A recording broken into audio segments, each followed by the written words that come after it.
नमस्कार। भारत के इतिहास में ना कुछ नाम ऐसे हैं जो हमेशा अमर रहते हैं, जिनकी कहानियां हमें आज भी इंस्पायर करती हैं। और आज हम बात करने वाले हैं एक ऐसे ही महान योद्धा और उनकी विरासत के बारे में, छत्रपति शिवाजी महाराज। तो चलिए कहानी शुरू करते हैं 1 तारीख से 3 अप्रैल। अब ये कोई मामूली तारीख नहीं है, ये एक ऐसा दिन है जो हमें एक पूरे युग की याद दिलाता है। इसकी गूंज सच कहूं तो आज भी सुनाई देती है। पर सवाल तो यही उठता है कि आखिर इस तारीख में ऐसा क्या खास है, क्यों हर साल इसे याद किया जाता है। वो इसलिए क्योंकि ये तारीख जुड़ी है भारत के सबसे महान योद्धाओं में से एक से। ये छत्रपति शिवाजी महाराज की पुण्यतिथि है। तो शिवाजी महाराज आखिर कौन थे वो?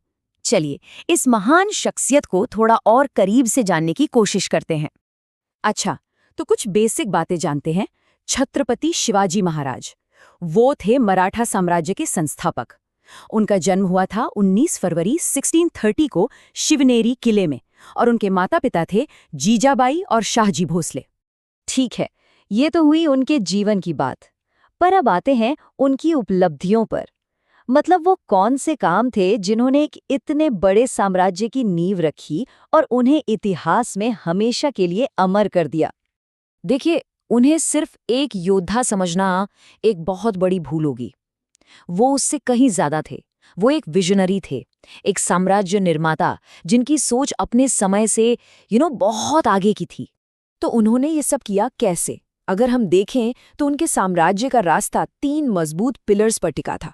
पहला था स्ट्रेटेजिक कॉन्क्वेस्ट्स, मतलब एक एक करके किलों को जीतना, जैसे तोरणा और रायगढ़। दूसरा, उनकी अनोखी युद्ध नीति। गेरिला टैक्टिक्स में तो उन्हें महारत हासिल थी, मतलब इलाके का फायदा उठाकर छोटी छोटी टुकड़ियों में अचानक हमला करना और बड़ी बड़ी सेनाओं को हैरान कर देना। और तीसरा, और शायद सबसे जरूरी, एक वेलफेयर गवर्नेंस, एक ऐसा शासन जहां किसानों और महिलाओं की सुरक्षा के लिए बेहद कड़े नियम बनाए गए थे।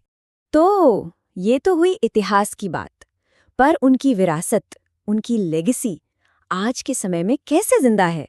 चलिए देखते हैं कि उनकी गूंज आज भी हमें कैसे सुनाई देती है। साल था 1680 जब रायगढ़ किले में उनका निधन हुआ, करीब 50 साल की उम्र में। लेकिन ये सिर्फ इतिहास की एक घटना बनकर नहीं रह गई। आज यही तारीख पूरे देश में उनकी पुण्यतिथि के तौर पर मनाई जाती है।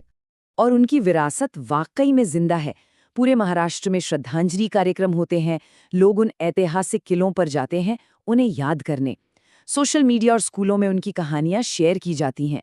उनकी मूर्तियों पर फूल चढ़ाए जाते हैं और रैलियों में जोरदार नारे गूंजते हैं। और उन नारों में से एक जो हर तरफ सुनाई देता है, जय भवानी। जय शिवाजी। ये सिर्फ नारे नहीं हैं, ये वो भावना है जो उनकी वीरता को आज भी हमारे बीच जिंदा रखती है।